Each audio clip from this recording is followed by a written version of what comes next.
Shall it be me to ring your doorbell? You traveled miles. Yes, I traveled miles to see your smile. You traveled miles. Prince's death has hit me really hard. And it's because I've had this weird life-changing, life-shaping experience with Prince. And so I guess I just want to talk about that because it's a great story and it's a testament to how certain people's art can really influence and inspire our lives. So right when I had finished finally entering puberty, my family moved from a suburban setting to an urban setting, and I started high school in an urban setting in a high school that I knew no one there. It was a whole new culture I did not even grasp. So I was a nerd. I didn't fit in. I was an outcast. I was still wearing like silk shirts with disco collars, and it was weird. It was not a good scene. But because this predates the internet, so like culture moved a lot more slowly. Anyway, so there I was at this high school, and I didn't fit in, and I was just a loser. And this guy befriended me. I got a friend, and my friend asked me if I wanted to go with his family to his family's lake cabin this one weekend or something. And I said, sure. And so we went there, and he kept playing. He started playing this tape.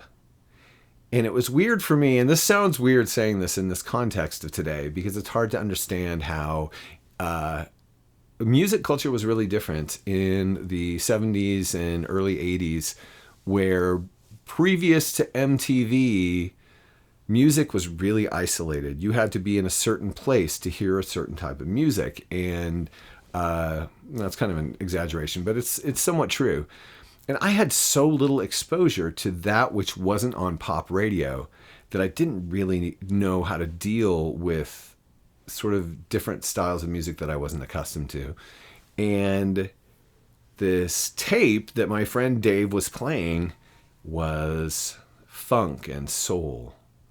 And I did not have a large African-American music experience at that point in my life. I mean, there were barely any African-American people in the city I lived in. Anyway, so for me, it was very exotic and strange. And I started listening to it, and I realized it was all synthesizer. And of course, I was obsessed with synthesizers even then. So hearing this synthesizer-laden, danceable music, and then I listened to the lyrics, and they were all about sex. And as a 14 or 15-year-old guy, I was like, okay, this is awesome. So he played that tape the whole weekend, and it got to a song that I actually recognized, which was this song called Delirious, which I had heard in, I think, a Cheech and Chong movie on HBO or something. I mean, but I loved that song. I'm like, hey, this is really cool. Who is this? What is this? And I'd never found out. And I found out that it was actually this guy named Prince, and this was his album 1999. And listening to it and, you know, having these sort of gateway experiences of it being catchy and danceable, having lots of synthesizers and having this song that I recognized, I kind of opened myself up to it. And then I just fell into it head over heels. And by the end of the weekend or whatever, Dave and I were just absolutely obsessed with this Prince guy and his 1999 album. And that's all I really knew. So, because I went to this new high school, I would often on weekends go back to my old neighborhood and hang out with my old friends and like stay at their house over the weekend so that I could still have friends or more friends.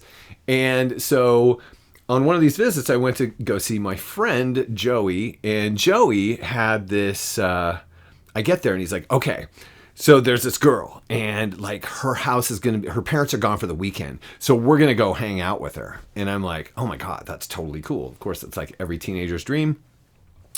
And so I'm like, does she have a friend? And he's like, yeah, I'm sure she does. And I'm like, oh, cool. All right. So like, of course it was just going to be this amazing thing. But of course we get there and there's no friend. And I don't know how long we were there, not long, before they started sort of migrating to the bedroom.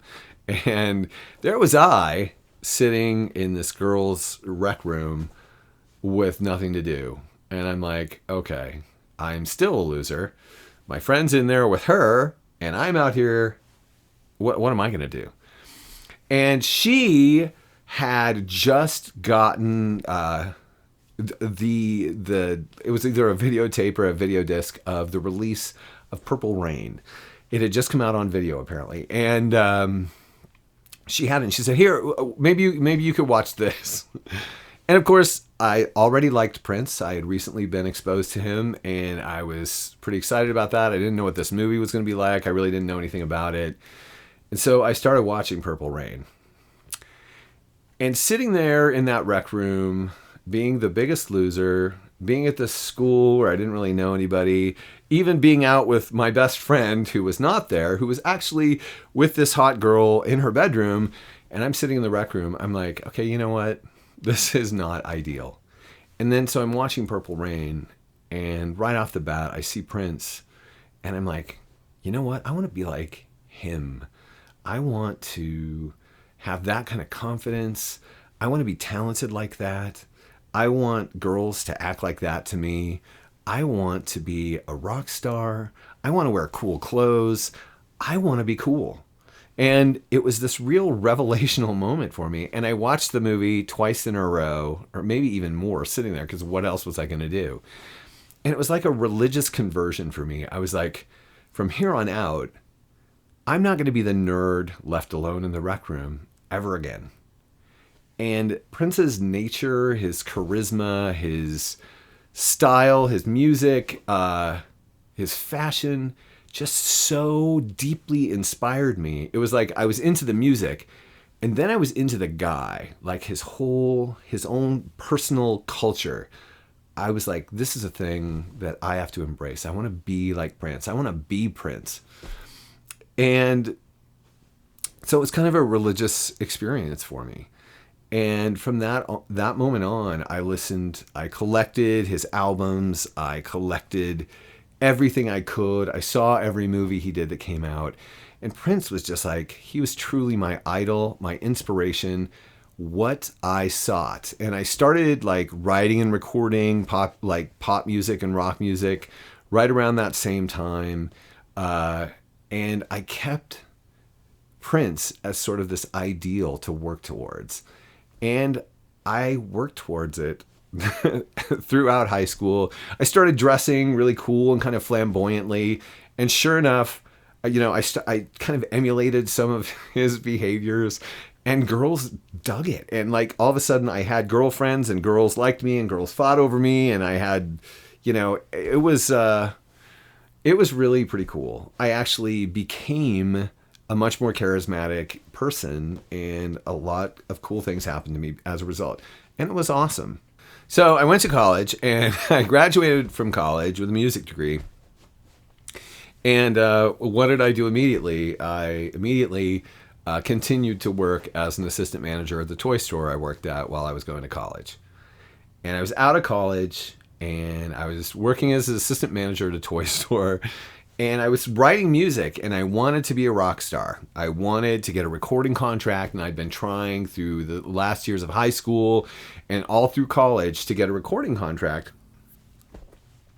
But of course, I didn't really know how to do it. And back then, I mean, the only way you could really get discovered was to play out or like send demos to record labels. And I really just didn't know how to do either of them really effectively. And so here I was, graduated from college, music degree, super cool, and just a guy working at a toy store. And it started to get to be sort of a hard thing for me. At the same time, a friend of mine started working for Anthony Robbins, and, Tony Robbins, the motivational speaker. And of course, he was like all the time, if you want to be motivated, I can help you be motivated, and I was like, okay, yeah, that's great, whatever. And finally, he's like, listen, you need to go to a seminar of Tony's. And I'm like, that's never going to happen. He's like, I will fly you to California, because he was down in California. I will fly you to California if you will take this one seminar. And I was like, you'll fly me down there. And I'm like, okay, free trip to California. I'm going to LA, right on. So I did it. And I went down there and I went to the seminar. And it was kind of a stark contrast because I was a freak with like standing up hair and wearing stretch pants and knee-high boots. And I'm surrounded by all these businessmen. But it was pretty cool because Lou Ferrigno was there and I met Lou Ferrigno. But honestly, I have to say, as a guy who really wanted to promote myself and promote the music that I'd been writing, Tony had a lot of things to say that I found really inspiring. And he had a lot of really concrete steps to achieving goals that you wanted to achieve. And one of the things that he sort of harped on was, if you want to emulate the successes of your idols, walk in their footsteps. And I was like, wow. And so he had a variety of techniques and whatever. And I was like, okay, you know what? It's worth it to try. I am going to embody this Tony Robbins thing. And I'm going to be like Prince. I'm going to follow in Prince's footsteps, and I'm going to aspire to be Prince. I'm going to emulate his deal. And it was really cool because my friend knew Tony, and I got to have dinner with Tony up at the top of the Bonaventure Hotel in LA, which was really cool. And also because of Midnight Madness. Anyway, so we're up there, and then Tony turns to me and he says, so I hear you're pretty interested in Prince. I'm like, yeah, actually I am. And apparently my friend had told him. And he's like, well, I know Prince. And I was like, oh, here we go. He's like, no, I actually know Prince, and I've worked with Prince, and Prince kind of supports what I do, and I love Prince's music. And, you know, we've had a lot of conversations, and he's a really inspiring guy. So, you know, I really liked working with him. And I'm like, oh my God, this guy actually has worked with Prince and knows Prince. I'm sitting at a table with someone who knows Prince personally. And to me, that felt like a really giant accomplishment. And the fact that he also had these ideas that I thought I could use to actually be like Prince or maybe get to meet Prince, it was very inspiring. So immediately I went back to my toy store job, and I was like, okay, I'm not going to work at the toy store anymore. I'm going to get myself a manager, and I'm going to start doing this right. And so I got myself a manager, and that was super cool. I'm not very good on the phone. I don't want to talk on the phone. I get really nervous. I don't want to have conversations with people on the phone, but I realized that I had to start. So using all of this Tony Robbins information, I started finding out how to get what I wanted from people over the phone. And it was actually really fun. And it was kind of like acting, really, because I didn't want to do it otherwise. Anyway, so I was able to get an LA manager, and I thought, okay, I'm going to walk in Prince's footsteps. So how am I going to do this? And so I looked into his history. My girlfriend had this great book on Prince's, basically his whole life. And she had some videotapes that also like told stories and had interviews with Prince and whatever. And I started watching them, and there were two early manager types for Prince, and they were Chris Moon, who I think was his first manager, and a guy named Owen Husney, who was like another manager or something. I can't remember. It's been many years. Anyway, I decided I'm going to call these people, and I'm going to learn from them in the way that Prince learned from them. So it was not easy to get a hold of them. They both completely moved on and had, other businesses and stuff. And here's some freak calling him on the phone going, yeah, I want to talk to Chris Moon. I want to get some advice from him or whatever. But eventually Chris Moon did sort of take my call, and it was not remotely the experience I experienced. Here I am trying to walk in the footsteps of Prince. So I'm talking to Chris Moon. I finally get him on the phone. Here's a guy who basically helped Prince start his career. And I'm talking to him. I'm talking to a guy who started my idol, someone who knew a real celebrity. Because I still, at this point, I'd never really experienced any celebrities. So, this phone call with Chris is like, okay, why are you calling me? What do you want? And I'm like, okay, so I'm a musician and a songwriter, and I really want to be like Prince. I want to do what he did, and I want my music to get out there because my music's really good, and I want to, succeed in world rock. And I just wonder if you have any advice. What I do. Do I have any hope? And he's like, no, I'll tell you right now, you don't have any hope.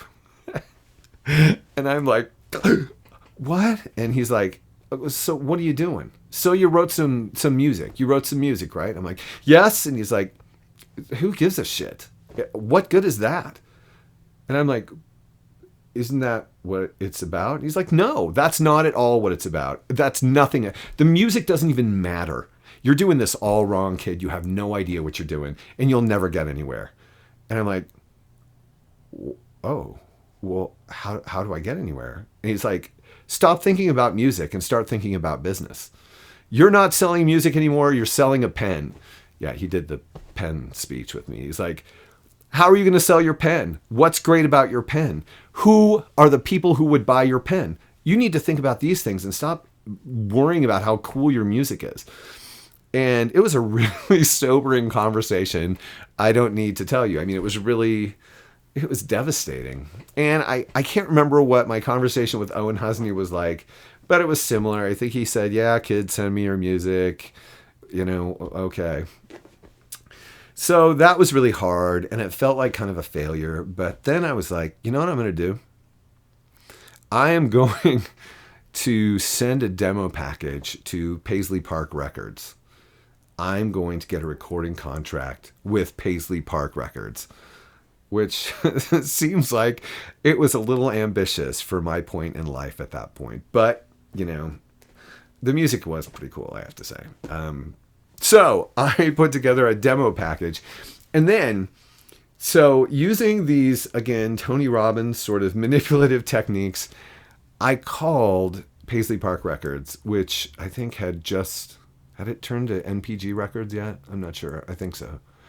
Anyway, I called there and I got a hold of this receptionist, and using these sort of vocal techniques and, these tricks and all the bullshit that we all now kind of recognize, like when someone calls you and goes, how are you doing today? And you're like, oh, this caller cares about how I'm doing today. I'm going to be more interested in what they have to say. So I was doing all that crap, and it really worked. I wish I remembered this receptionist's name. I'm sure I have it in a diary somewhere, but she became my best friend. Like, I basically talked her into being my friend. And from that point on, she was really helpful. And and it sounds so stupid. It sounds so impossible. I called Prince's record label and sort of wheedled my way in, even though months before I was just a doof at a retail store, but it happened and it worked. And so she basically, Paisley Park Records was run, I think Levi Caesar was in charge of it at that point. And there was this A&R guy named Deron Wells. And she connected me with Deron Wells, and he was super nice. And I talked him into letting me send him a demo, even though he was like, we don't take unsolicited demos. This is Prince's recording label. And I'm like, I know, but yeah, blah, blah, blah. So he accepted it. And so I felt like I was on my way. I mean, I had actually sent a demo to Prince's record label that was going to be accepted. And that was a really great moment for me. And I was really, really happy. This receptionist also, I think I did talk to Levi once and talked to him about how I had sent that demo. But I mean, Levi Caesar was in Prince's band. So I'm actually talking to Prince's band members, my idol, the guy who basically designed my whole concept for everything that I was doing. It was all happening for me, and it really built up my confidence, really made me feel like I could actually do something. I also talked to a recording engineer whose name was Tom Garneau. Tom Garneau, and that was really exciting. And I talked about recording techniques. He was very patient. I don't know why he was willing to talk to me, but I guess it was because of these tricks I was using. I don't know. Or maybe I just was maybe he's a super nice guy. Anyway, so everything was going well. And then I got a phone message from Deron Wells, and I'm going to try and find that. And if I do find it, I'll play it right now. Oh, hello, this is Deron Wells calling from Paisley Park Records for Terpsichore. Your tape is pretty good, man, but we can't do anything with it at this time. And unfortunately, Paisley Park Records is closing. But I'm going to bid you good luck and take care. Bye. The record company was closing, and I was not going to get a recording contract. So I was a little bit depressed about that. I was so close to like having my in with Prince so I could follow in his footsteps. So right about that same time, my girlfriend was pursuing her graduate degree, and she wanted to take some classes at a college in Minneapolis. And I'm like, I'm going with you. I'm going with you to Minneapolis. And she's like, well, where are you going to stay? What are you going to do? And I was just like, I'm going to get a job with Prince in Minneapolis. Watch me do it. I'm doing it. I'm going to get in there. I know the names of people. I'll find this receptionist. I will make my way into this company. It's going to work. So we actually went together to Minneapolis. I didn't have enough money to like rent any place to live or pay for a hotel. So I stayed in her girls only college dorm room. Because it was summer, there weren't barely any people in the building. So I could kind of sneak in and sneak out. And so I lived at her dorm room. And this was a very depressing time because then I started calling Paisley Park. The receptionist was gone. Paisley Park Records was no more. And Tom Garneau didn't want to talk to me. I mean, he wasn't mean or anything. He just, like, he had stuff to do that did not include meeting some stranger from the phone. And so I kind of lost my grasp there. But then my girlfriend and I found out that Prince was going to perform at Glam Slam, his club in downtown Minneapolis. So we bought 2 tickets, 1 ticket for each night that he was going to perform. It was some sort of benefit. I don't remember what for, but here I was about to actually see my idol in performance, in real life, for real. Because Prince didn't come to Spokane, Washington. You know, that's just not, I mean, if he did, I never saw him go there. Anyway, so we went to Glam Slam. Being at Glam Slam was like the most amazing thing that had ever happened. I mean, we were actually at Prince's club. It was like being in Purple Rain, although it was nothing like Purple Rain. So we go there, and the performance was just, it was, I really have never had an experience like that, where I actually saw Prince for the first time. I saw him perform. He performed the songs I was listening to at that time, and it broke my brain to have that experience. It was like stepping into a storybook or something. And it was a religious experience for me. It really was. I think I cried the minute I first saw him, and like my whole body was racked with like weird, I don't know, it was creepy. I never want to have that level of adoration for a human being ever again, but it was amazing. And so at one point of the night, Maite like took members of the audience and brought them up on stage and paired them up, and there were dancing things happening and stuff. And I wasn't close enough to let it happen, but I was like, okay, when we come back tomorrow night, I'm going to be right over there where she did this. And so I'm going to see if I can get up on stage. We came back the next night. Seeing Prince again was just amazing, beyond amazing. And I went over to the area where Maite drew from the audience, and I actually got pulled up on stage. If anyone has video of that performance, it was the summer of 1994. I don't remember what the charity was for, what the benefit was for, but if anyone has video of that, I would love to see it, because I'm on stage up there in my stretch pants and weird boots and spiky weird hair, and I would love to see that. Anyway, I got pulled up on stage at a Prince concert by Maite.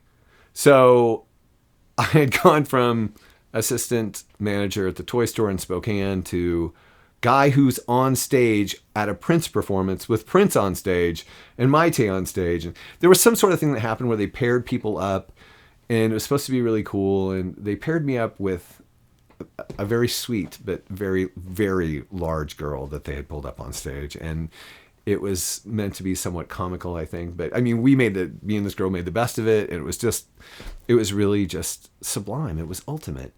I seemed to be actually doing this thing that I wanted to do. And it was because I sort of continued to embody that Prince attitude, that charisma and that confidence. And here I was just actually accomplishing this movement towards Prince. So then there was nothing. I no longer had any contacts at Paisley Park that were talking to me. I felt like I was at a stalemate, even though I'd seen Prince perform. It was then that I thought, okay, I'm going to go to Prince's retail store and I'm going to apply there. It's something. I mean, right? I mean, something. So I went to the retail store and the manager was named Minnie. And she was not nice. I'm sorry, Minnie, if you're watching this, but wow.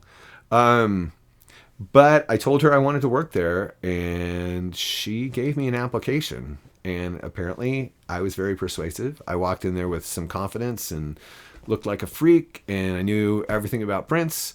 And I'm like, you should hire me. Besides, I have retail experience. So the toy store became a benefit. And she actually held on to my application, and I kept calling her going, hey, Minnie, have you had a chance to look at my application? She's like, I have to send it to the general manager, blah, blah, blah. And I'm like, will you please do that? Finally, she did, and I got an interview with the general manager of Paisley Park Retail. And so I got to go downtown again to the building that Glam Slam was in, which is the Wyman building. There are actually 2 Wyman buildings in downtown Minneapolis. This was one of them. It was the one that the Glam Slam was in. And I went there and I went up to, was it the 7th floor? That would be too obvious, wouldn't it? I can't remember what floor it was. But it's where Paisley Park Retail was. The operators for 1-800 New Funk were there. And Prince's wardrobe department was there. So I felt like I had totally arrived. And I went in and I talked to the general manager, whose name was Bruce. Bruce and I hit it off. He just was a fantastic guy, super nice, super friendly, and he and I had a great interview, and he seemed really excited. They wanted to open a kiosk at the Mall of America and sell Prince things at the Mall of America. And they wanted me to be the manager for that. So that was weird, but I'm like, well, whatever. Okay.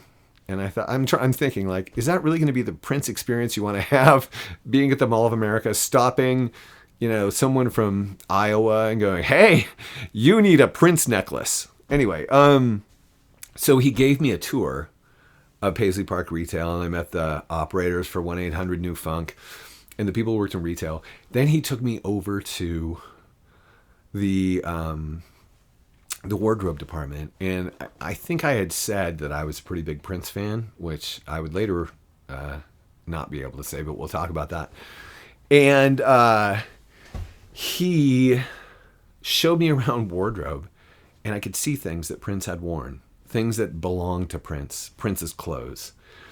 And he took me over to this one box, just like a U-Haul type wardrobe box, although it wasn't U-Haul, I don't think.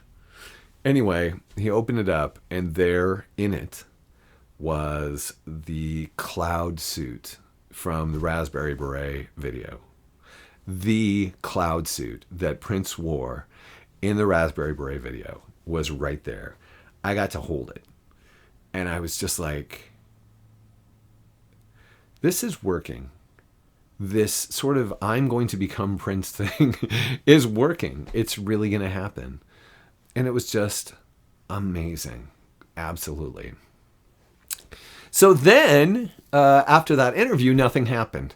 And I called Bruce all the time saying, Bruce, we're going to do this thing. And Bruce kept on saying, well, we're trying to get it going. We're trying to get it going. He was the general manager of Paisley Park Retail, and the actual person in charge of Paisley Park Retail was Dwayne Nelson, whom you might know is Prince's brother. So there was some sort of thing going on with that, and it wasn't happening. So my girlfriend actually was finishing up her classes, and I had run out of money. And basically I thought, I had called and called and called. This kiosk thing wasn't happening. I had no more money. I couldn't stay. So I told them, I'm like, I can't stay here. I can't do this anymore. So either put it together right now or I have to go. And they couldn't put it together. So I left Minneapolis, went back to my hometown of Spokane. My grandmother was ailing, and so I became her caretaker. So I had come this close to like getting into Prince's world, and I had failed. And it was extremely depressing. And then I was a caretaker for my grandmother. The good news was I had a lot of free time. My grandmother was happy. I was able to pursue writing my own music, and I was really, really inspired because I'd had this really inspiring situation, and I was submitting music to my manager, and things were going really, really well. But I still hadn't done the thing where I had met and worked with and become what my idol was.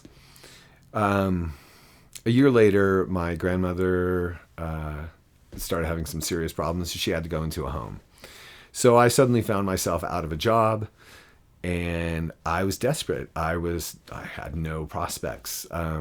By that time, I couldn't even have gone into teaching because I didn't have a certificate and whatever. Anyway, so I got Bruce's number out, and I'm like, I'm going to call Bruce, and I'm going to ask him if he has a job for me. And it was so naive and so pathetic. I was just like desperately reaching again for this thing. And I called Bruce, and I'm like, hi, Bruce, this is Terpsichore. Oh, by the way, I had changed my name to the Greek muse of dance. I did dance music, and it was a thing. Okay, God. Anyway, so I said, hey, this is Terpsichore. Remember from last year I applied? He's like, oh, absolutely, I remember you. I was like, listen, did anything ever come together with the kiosk deal? Do you guys have any jobs? And he's like, no, the kiosk deal never came to pass. I'm like, oh. He's like, but wait, my administrative assistant has just put in his papers. He's leaving. Would that be something you'd be interested in? And I was like, holy shit. I, out of the blue, called this guy just on this one day that happened to be right after his administrative assistant had said he was leaving. And I'm like, yes, I will take that job. And he's like, okay, great. When can you be here? And all of a sudden, I was moving back to Minneapolis to work for Paisley Park Retail. And it was so unrealistic. Because at this point, I was no longer employing, this sort of cocky confidence. I was just lost. But it worked. And this is where my Prince experience really took off. And I packed up all my stuff. I left my girlfriend behind, and I moved to Minneapolis. I found an apartment by accident when I was lost in a rainstorm, and I got an apartment in the Loring Park area, which had me close enough to downtown. I could walk to the Wyman building, and pow, I worked at Prince's retail company as an administrative assistant. So where to begin describing the Paisley Park experience? Okay, initially we were in the Wyman building, and it was really exciting because Prince's brother was my boss, and he's actually also passed away, which is very sad. He apparently had some struggles there at the end, but as a boss, he was hilarious. He was terrifying. As compact as Prince's stature was, Dwayne was the complete opposite. In fact, Dwayne was the complete opposite of Prince in just about every single way. He was gigantic. He didn't have Prince's charisma or his musical or his presence or really anything. But Dwayne was hilarious, and he was very nice to me. And I did all kinds of, my job was so weird. I would do anything from, type memos to once Dwayne had me look up, there was a columnist in the Star Tribune that hated Dwayne and would write terrible articles about him. And CJ. And Dwayne wanted me to find all of the CJ articles in which he had been impugned or spoken poorly of. And I mean, my job was weird like that. I basically would do all kinds of the sort of stuff that you would not expect an administrative assistant to be doing. And it was fantastic. And Bruce and I got along so well. And there I was at Paisley Park Retail. And Prince would show up. He would come in and he would talk to Bruce about various things. He would be there because the wardrobe department was there. And I started seeing Prince around. So I was there close enough to my idol to, I was making it. I was actually making steps towards being in his world. And it was magical. It was a magical time. I kept waiting for an opportunity to go out to Paisley Park because, I mean, wow, to go to Prince's recording studio would just be like probably the coolest thing ever. I got to see his clothes being made. I actually had some clothes made by one of the seamstresses who worked there. Her name was Chris, and I had her make some pants out of fake fur. That was really cool. And then there was the day when Bruce said to me, Prince is going to start performing at night at Paisley Park in this series of concerts called Love for One Another. And they need volunteers to do stuff. And I was like, I'm there. What do I do? I'll do it. And sure enough, when it came about, he told Dwayne that I had volunteered. And so I was invited to go out to Paisley Park and participate in Love for One Another, these concerts that Prince put on. And there were, one of the first times I was there, NWA was there. And it wasn't really a concert. It was more like a party at that point. And there were DJs and everyone was dancing. And I was dancing with some girls that I think actually were with NWA, which was kind of terrifying. They did not look very happy. Anyway, so there, all of a sudden, I'm at a dance party with celebrity musicians. Prince did show up, and it was amazing. I'm like, there's Prince. Here I am. And I'm supposed to be here. I work here. I get to be here. And it was incredible. And so then, I actually had access to Paisley Park and Prince and the celebrities that came to Paisley Park, and a lot did. And so I often worked at the Love for One Another performances, and I got to see Prince perform pretty much, it seemed like once a week all summer. And I can't tell you what an amazing experience that was, being able to actually see this person whom I wanted to pattern my life after. And of course, being around him, I got to see him as an actual person. He was no longer like this idealized version of himself. Although I have to say, when you saw him at Paisley Park, he was like the idealized version. He really was. But I did also see him just as a normal person, as normal as he could be, making jokes. A lot of people, I guess some people say it, but the truth of the matter is Prince was hilarious. I mean, he was really, really funny. And it was weird to see him actually be comedic and silly, because so much of his, persona in movies and on television was so serious and cool and sleek and everything. But he was hilarious, and incidentally, all the rumors about basketball are true. The guy was an incredible basketball player. There was a basketball hoop set up in the pre-stage area, and basketball actually happened there. It was amazing. Anyway, so what happened a lot, I got to meet all of the people who worked at Paisley Park, primarily at night. And I got to know, a lot of the people from the retail department came out there to volunteer too. And there was a girl from England and several other people. It was really funny. Her name was Juliet, and there was Marcia and Rhonda. And anyway, often I got to work at the door. Like people would buy tickets from me to come in. So if you were going to Paisley Park in the summer of '95, it's the Love for One Another concerts, and there was a guy with a mohawk taking tickets. That was me. I guess we haven't really talked about like my appearance. I was at that time, I was a lot skinnier. I had a really thick, huge mohawk. I was bald on the sides.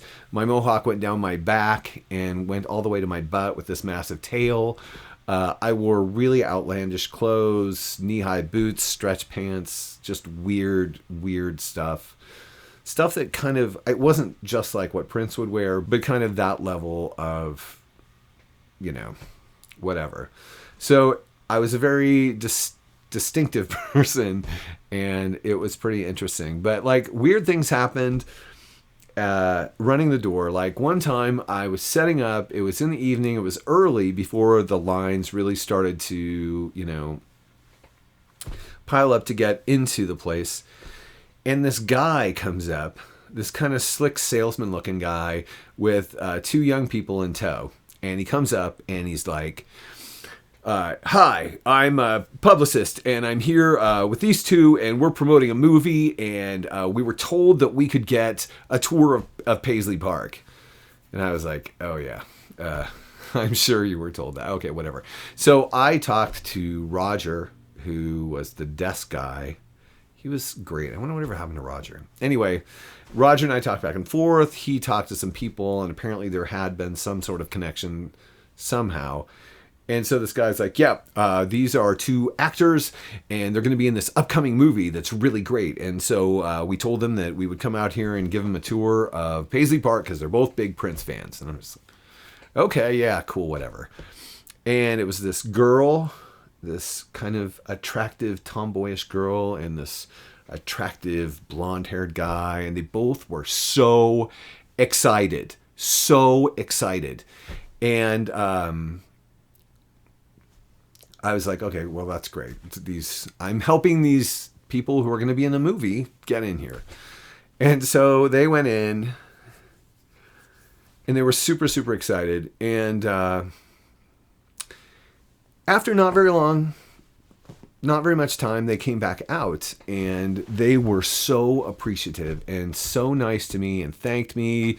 Both of them did. And they're like, we should give this guy a poster. So they gave me a poster, and it was the promo poster for the movie. And the movie was Hackers. And this was Angelina Jolie and Johnny Lee Miller. And I guess I had seen something with Johnny Lee Miller in it, but I didn't recognize him or Angelina Jolie at all. And I just kind of felt like, oh, these nice young actors, I hope they do well and their movie does well and whatever. And so it's so funny. I wish I would have had them sign the poster that they gave me, but that poster rattled around in my car for a couple of years, and I don't even know what happened to it. And it's really sad because, yeah, I ended up loving that movie. I actually ended up watching that movie when it came out in Minneapolis with Debbie McGuan, Prince's clothing designer, and I'll talk about her in a minute. But yeah, it was just a funny thing to have happen. To not know. You never know what's going to happen in the future. I really loved coming out and seeing the performances. It was kind of separate than at work downtown at the Wyman Building.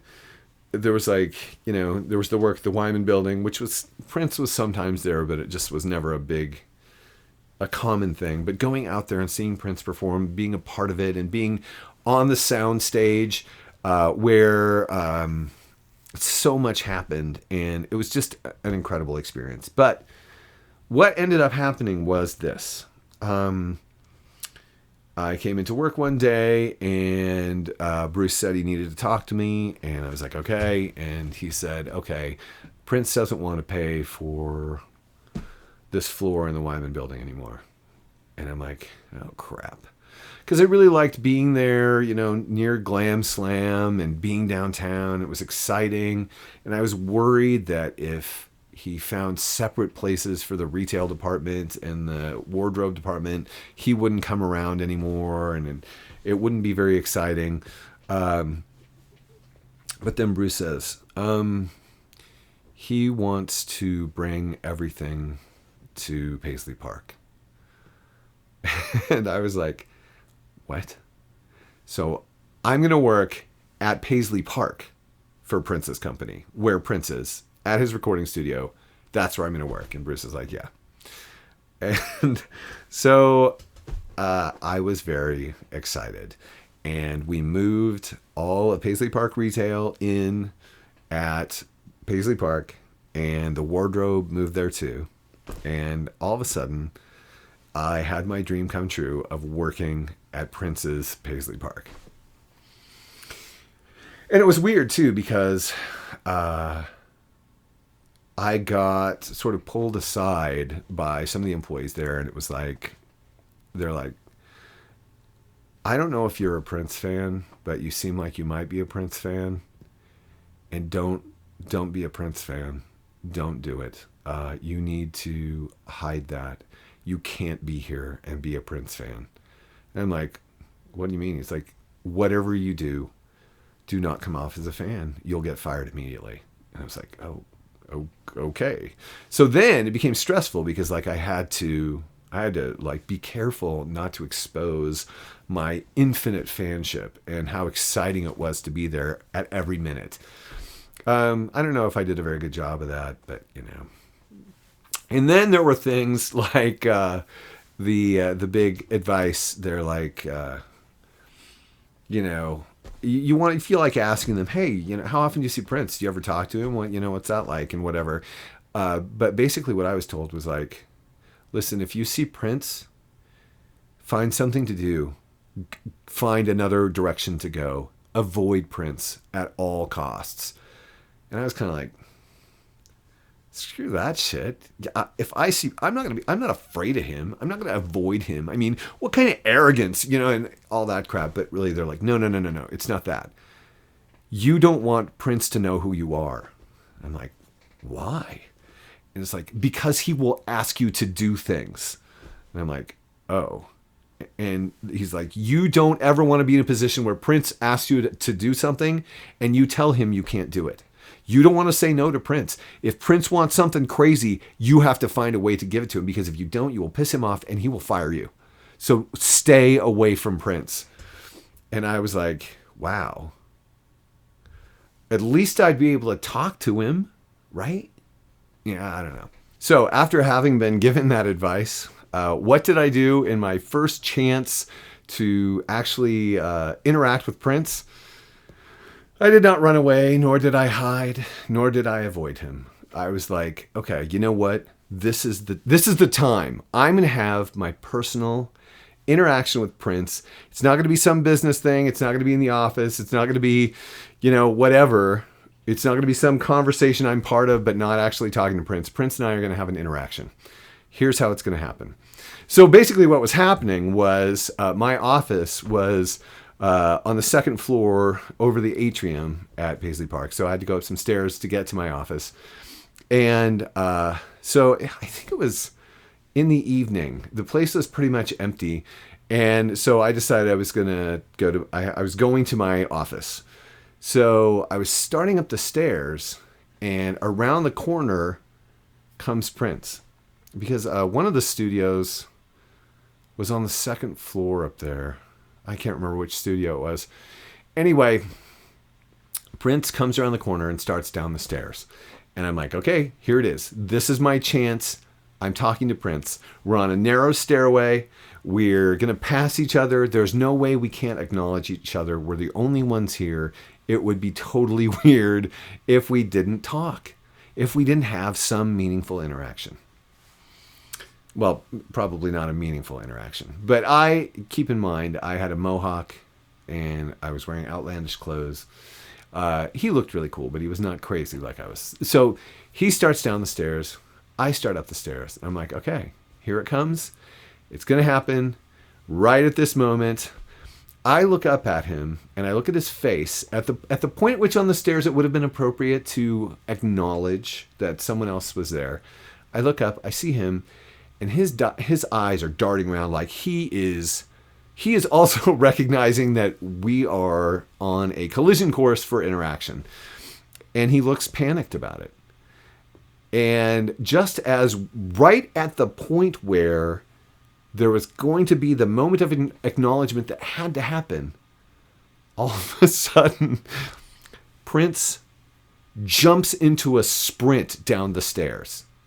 That's right. He immediately just started running past me down the stairs.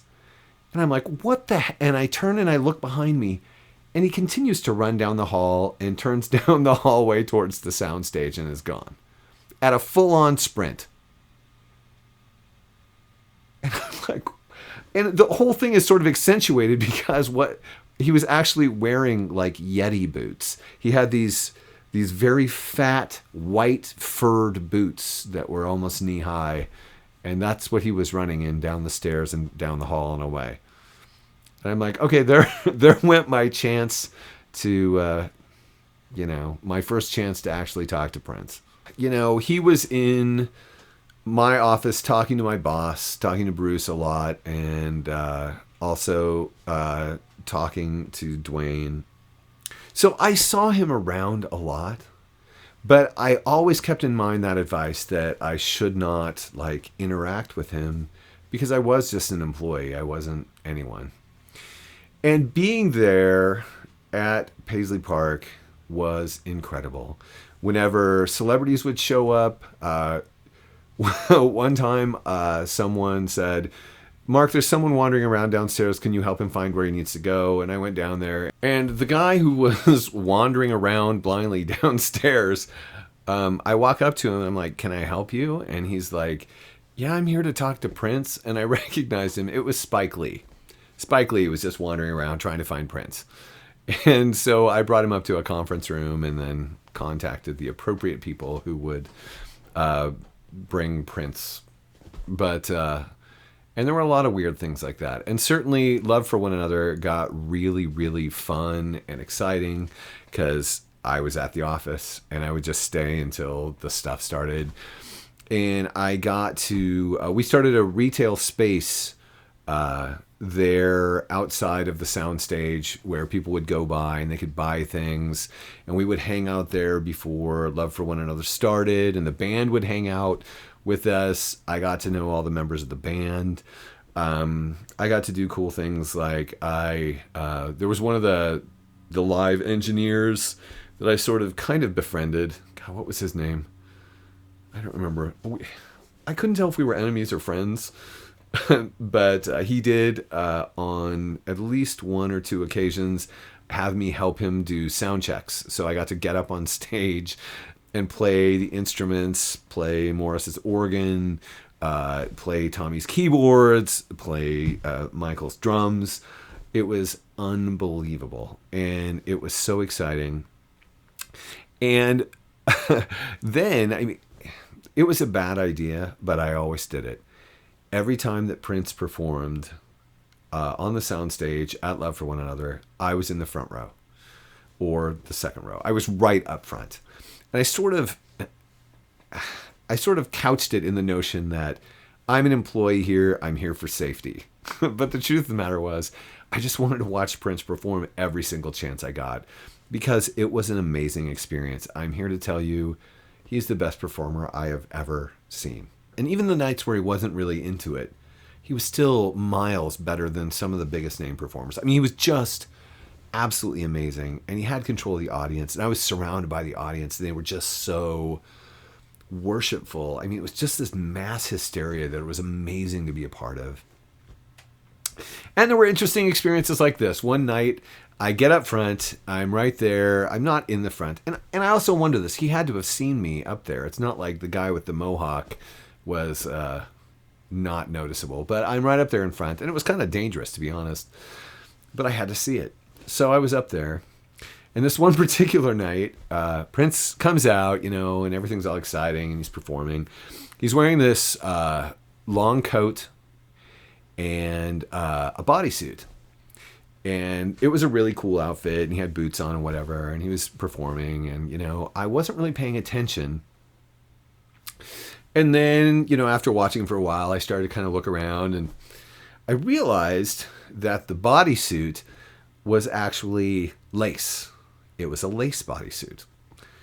And I don't really know the technical term for the sort of weave of lace, but it was a particularly loose weave of lace. Somewhat sparse, actually. And it was then that I noticed that Prince was wearing a lace bodysuit, a loose weave lace bodysuit, without anything on underneath. And so I'm like, well, if that's true, then... And I look to where Prince's underwear should be. And I've actually seen Prince's underwear, by the way. When we worked at the Wyman building...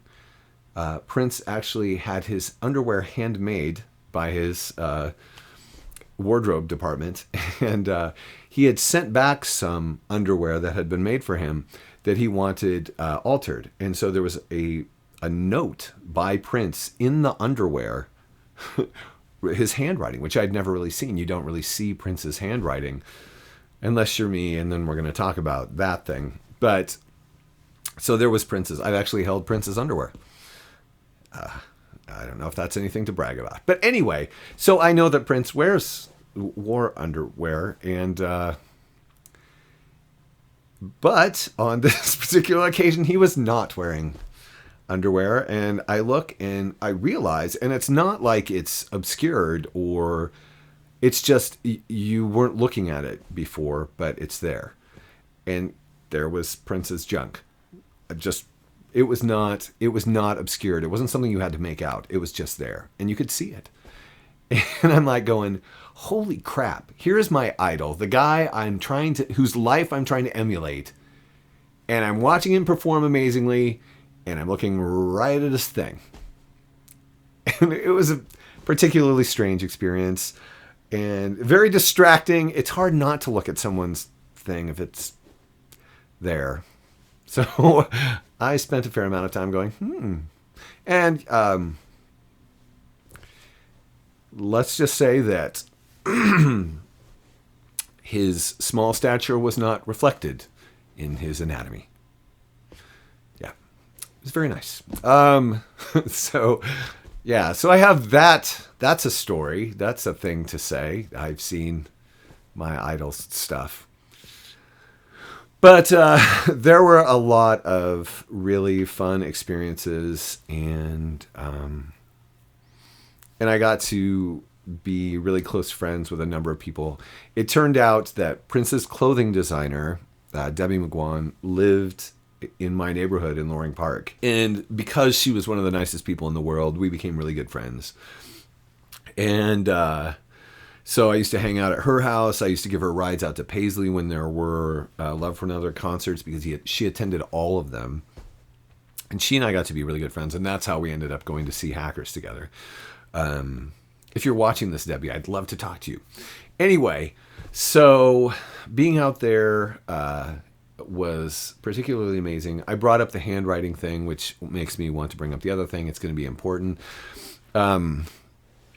So when we had just moved in, Paisley Park Retail took over the old offices of MPG Records. And so when they were coming in there, Dwayne was going through all the stuff and basically deciding where the records and information were going to go. And there was this giant filing cabinet full of old record flats and stuff like that. And so I'm upstairs in my office and my phone rings, and it's one of my friends down from 1-800-NEW-FUNK, one of the operators, and he says to me, T, because my name was Terpsichore, as we talked about, T, come down, and I want you to take what is in my backpack and put it in your backpack and take it home. And I'm like, oh, that sounds a little shady, but okay. And so I went down and I reached in his backpack, and it was a notebook, and I stuffed it in my backpack. And then I went home. And I didn't look at it until I got home because I was kind of afraid. I was really honestly worried because I'm like, did I commit a crime by doing this, by following my friend's advice? And so I got it home and I pulled it out, and it's just beat up old notebook with a bunch of pencil writing on it. I'm like, what the hell is this? And I start paging through it, and then I recognized the handwriting from the notes in the underwear, and it was all Prince's handwriting. And it was a movie script for a movie that had never been made, from about 1989. And I just about had a nervous breakdown for two reasons. Number one, I was terrified because holy crap, why do I have this? This is not a thing I should have. And number one or two, I can't remember the numbering. Here was Prince's handwriting. Here's something that Prince slaved over. This is a piece of Prince's work right here in pencil, his handwriting. He wrote this. And so I read it, and it was, again, like a religious experience. It was a holy icon. I had a piece of Prince's creative work. Now, of course, I went back and talked to my friend. I'm like, dude, what did you do? What did you give me? I'm bringing it back. He's like, no. Actually, Dwayne said for it to be thrown out. And I thought it shouldn't be thrown out. So I gave it to you. I'm like, wow, that is stupid of Dwayne. This is a thing that should be treasured forever. And so I decided that I was the one who was going to treasure it forever. Of course, I did not treasure it forever, but we'll talk about that in a minute. So my time at Paisley Park was amazing. And for all the time that I spent there being around my idol and being in conversations he was in, we never connected. We never really spoke. We never became friends. He never recognized my great musical talent or whatever like he would. But I really do not compare to a lot of the musicians who were there. So I just continued to work there, and it was amazing. There were weird little things that I knew he was aware of me. So this thing happened. There was a group of girls that would always come to all the performances, and I don't have any facts, and I wouldn't tell you if I did, but I think these girls had an in with the higher-ups at Paisley Park, and I think they were kind of there for fun. I don't really know, but they were a group of super nice girls, really attractive girls, and they loved me. And so I ended up hanging out with them. And I would just walk around with them, and we'd hang out and talk and laugh, and they were really funny, and they loved me, and we'd walk around with our arms around each other and everything. And it was really fun, and they were super nice. And sometimes they would disappear. They'd be like, we have to go. And they would disappear through a door, and I wouldn't know really what that was about. However, there was one time I was walking down the hall, and all of a sudden Dwayne comes up, and he sees me, and he kind of comes up, and he kind of gets in my face. He's like, we need to talk. And I'm like, okay. Because when Dwayne gets in your face, it was kind of disarming. But he said, hey, listen, the boss knows what you've been doing. And I'm like, what I've been doing? What do you mean? He's like, he doesn't like it. I'm like, what are you talking about? He's like, the girls, the boss wants you to stay away from the girls. He doesn't like you hanging around with them. And I'm like, part of me is like, he's noticed me. But the other part of me is like, holy shit, I have pissed Prince off by doing this thing. And I was really worried because I thought I'm going to get fired. That's fireable offense easily. But nothing ever happened. And it was never mentioned. And the times I was around Prince after that, it was never he never talked to me. And it was a weird relationship to be there with this guy whom I idolized and whom I was trying to pattern my life. And we had no connection. We really didn't personally interact. But I was there, enjoying all of the fruits of his work, being a part of the things that were going on.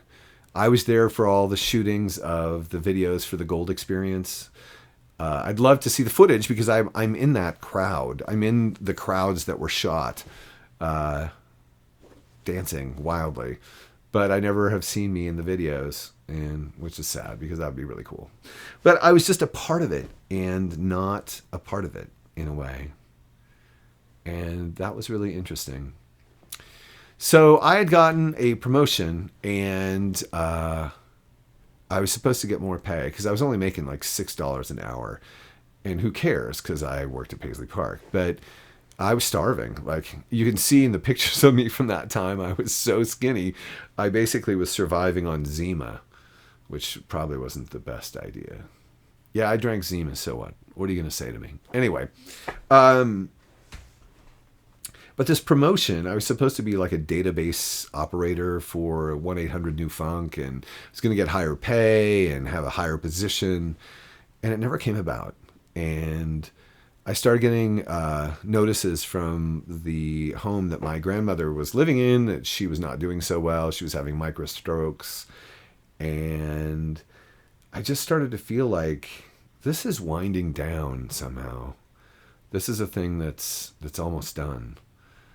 And so at some point I just said, okay, well, I guess I'm quitting and going home. And it was a weird decision, but it really felt like the right decision. It felt like the thing that I should do. And I know that sounds stupid, but it turns out it was not stupid at all, because 2 months after I left, they closed the retail division completely. It was gone. I would have been fired. And I would have been penniless on the streets of Minneapolis. So I think I somehow psychically intuited what was going to happen. And so I left Paisley Park, and I left Prince. And after that, in a way, I think largely what it was I was in the magic. I had been in the magic, and then I was out of the magic again. And when you're part of something incredible like that, and then you're no longer part of something incredible like that, you kind of feel like you've failed. And I kind of suffered some depression about that. And I kind of sort of moved away from Prince at that point. And I kind of lost interest in the music that came out after that point. And there were some changes in the music, and his whole attitude changed too, because like he got involved with the Jehovah's Witness deal, and I wanted Prince to say fuck and talk about fucking. And I missed that. I wanted him to swear. I wanted him to be nasty. I wanted, But obviously his work continued to be truly astounding. And I did watch when he was on TV and smile, because there was the guy. And I really carried on. I carried on his inspiration in me better when I wasn't working there. Because when I was working there, it was about Prince. And when I wasn't working there, it was about me. And I ended up moving back to Minneapolis years later, and I became a composer for theater and sketch comedy. I joined a really great band. I had a great time, and I became a professional musician, and I made great contacts in the real world that set me on the path that I'm on now. And even though I had to walk away from Prince, I kind of had to walk away from Prince to actually do it, because how else would I be able to do it? The inspiration that I gained from Prince and his culture and his attitude and his behavior and his art was really underlying in everything that I did. Whenever I felt like I needed confidence, I thought of Prince. Whenever I thought I needed to be more creative, I thought of Prince. And he was always a part of me that made me better than I was. Like a mentor, he didn't know he was my mentor, but he was. And it changed my life. And there is no doubt at all, that if I had not sort of done what Tony Robbins said and walked in Prince's footsteps, I would have never experienced all the amazing things I've experienced, or be it at the amazing point in my life I'm at right now. And I have such a depth of gratitude for that. A sort of postscript to this, which is another amazing story. I had a gig in England, and I was performing in England, and I got back from England, and my wife handed me an envelope, and she said, "You got this while you were away, and I didn't want to ruin your trip." I'm like, uh-oh. So I opened this letter up, and what is it? It is a letter from Prince's attorneys saying, we believe that you have sold something that belonged to Prince, and we would like to pursue that legally. The fact of the matter is, I had sold something that had belonged to Prince, and it was that manuscript.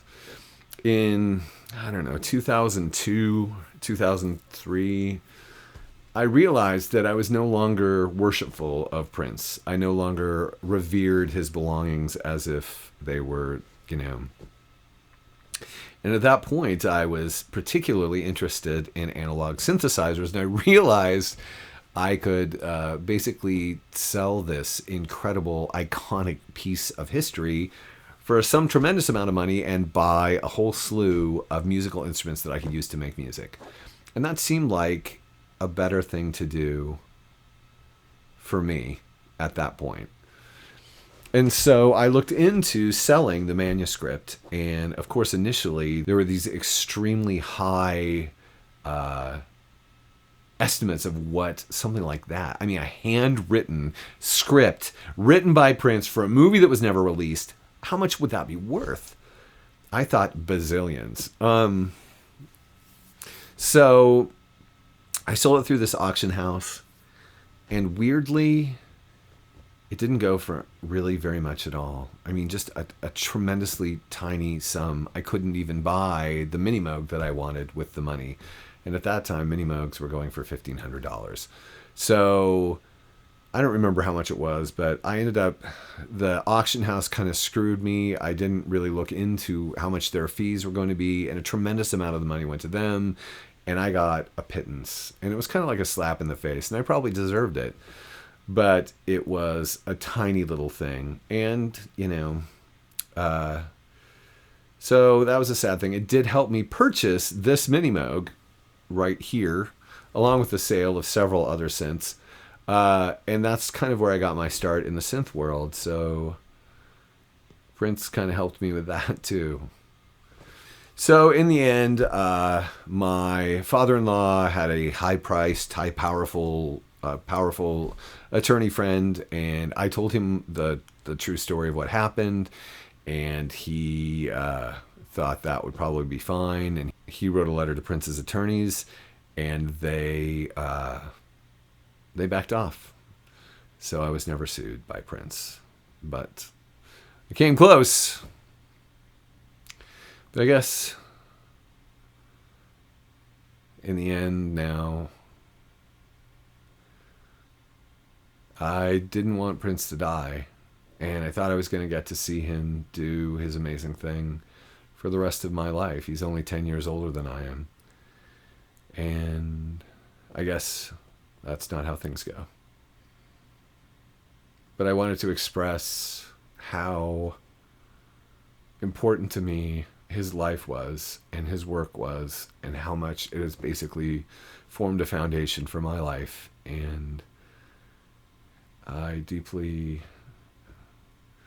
it's just really hard for me that he died. He's not supposed to die. And, but I guess it's time to move on and take what Prince gave me and continue to be inspired by his incredible work and incredible life, and just appreciate the few moments that I got to share in his life, as unimportant as they were for him, but important as they were for me. And yeah. So thank you for watching this, and yeah.